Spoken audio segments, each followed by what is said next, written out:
সবচাইতে বেশি জান্নাতে প্রবেশ করাবে যে আমল, বিষ্ণু বললেন, এক হচ্ছে আল্লাহর ভয়, আরেক হচ্ছে সর্বোত্তম আচরণ। প্রিয় ভাইরা, ইসলামের মেজাজটাকে চিনে নেন, ইসলামের এসেন্সটাকে বুঝে নেন। আমরা ভালো আচরণকে গুরুত্ব দিতে চাই না।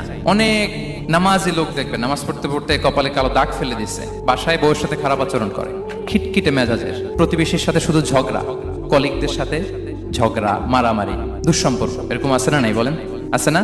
কিন্তু নামাজি, অনেক বড় হাজি, একদিনও কোরআন তেলাওয়াত মিস হয় না।